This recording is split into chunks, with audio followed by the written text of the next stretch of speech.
You're welcome to another episode of Fertility Talk with Olarunke Thaddeus. Today, we are going to be talking about surrogacy and who should go for surrogacy.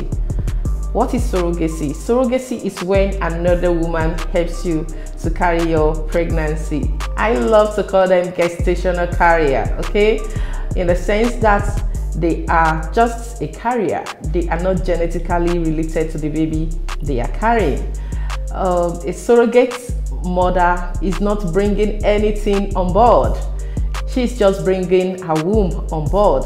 She's someone that helps to carry your embryo, and your embryo is a combination of your eggs and your partner's sperm, okay?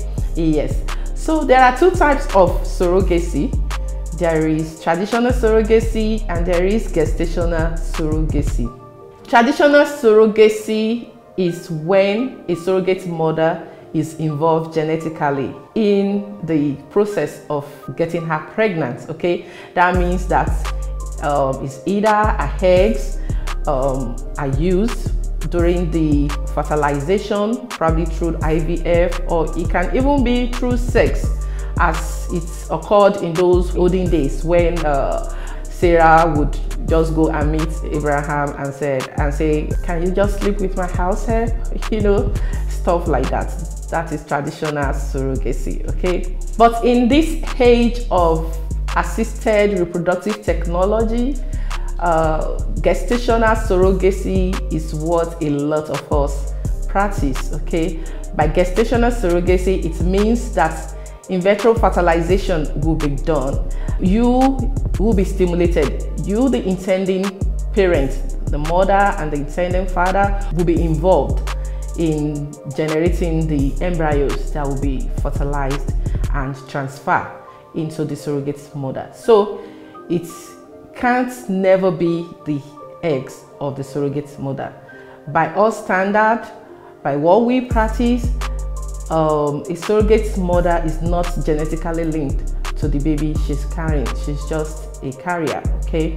So this takes me to my next subtopic: who should go for surrogacy? Who truly needs to do surrogacy? Is surrogacy something someone should do out of convenience? And you know, I don't believe that surrogacy should be done out of convenience. Maybe you don't want to alter your shape or something like that. No. Surrogacy is another medical intervention to help women that cannot carry pregnancy themselves. Medically speaking, there are lots of issues that could happen to women that could make her not to be able to carry pregnancy herself. Okay, one of it is if a woman has had hysterectomy, a total womb removal. A lot of women fell into this category. They've had their womb removed due to one reason or the other, you know. And if you have removed your womb and you still want to give birth, or you have not even given birth before, but something just happened and you had to remove your womb, so the next option for you is surrogacy if you still want to give birth, okay? If your ovaries are not removed, then you can be stimulated and your eggs will be retrieved, fertilized with your partner's sperm, and the embryos will be transferred into the surrogate mother, okay? Before embryos are transferred into the surrogate mother, a lot of medical evaluation would have been done on her, okay? So apart from this, a woman that has issues with a womb, such as fibroids or adhesion, you know, can also opt for surrogacy. You know, when you have fibroids, I've met a lot of women that had several fibroid surgeries. They have done it repeatedly for more than 4 times. Yes, it's tiring, and still you're not getting pregnant. I think you should move ahead, and you know, you might just happen to fall under the category of women who should use a surrogate mother. Apart from this, women who experience miscarriages, okay, can use a surrogate mother. Using a surrogate mother due to miscarriages, yes, I would say yes to it, okay?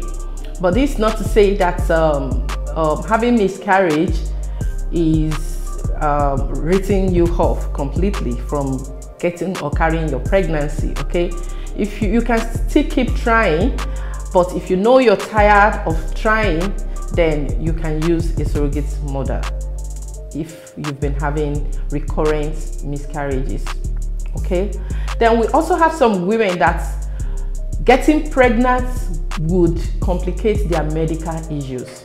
If you fall under this category, then you can use a surrogate mother. Medical issues such as heart problem, kidney related issues, you know, you can just go ahead and save yourself. Pregnancy itself is a thin line between life and death. So you don't further need to complicate yourself because you're trying to be like every other woman. Man, you're not gonna get an award for that, okay? So please, if you fall under all this category, then you need to use a surrogate mother. Who is a surrogate mother? A surrogate mother is someone who has given birth before. So she has her own children herself, okay? So she's not given what she doesn't have or the experience she doesn't have. So she's well experienced in pregnancy related issues, and she is able to help to carry and nurture your pregnancy to full term, okay? And for us, when we are selecting our surrogate mother, we take this factor very seriously. As a matter of fact, it is one of the major factors for selecting a surrogate mother. Of course, every other medical factors are there, such as she must be free from all infections. Of course, her womb must be in good shape, no fibroids, no polyps, and of course, she must be ready to do this for 9 months, okay? Those are our few conditions anyway. Thanks for watching today's episode of Fertility Talk with Olarunke Thaddeus. For more inquiries or more information, you can comment below. And if you want to book appointments with us, kindly call the numbers showing on your screen. Don't forget to subscribe to our YouTube channel and follow us on Instagram at Meet Surrogate Mothers. Thanks and God bless.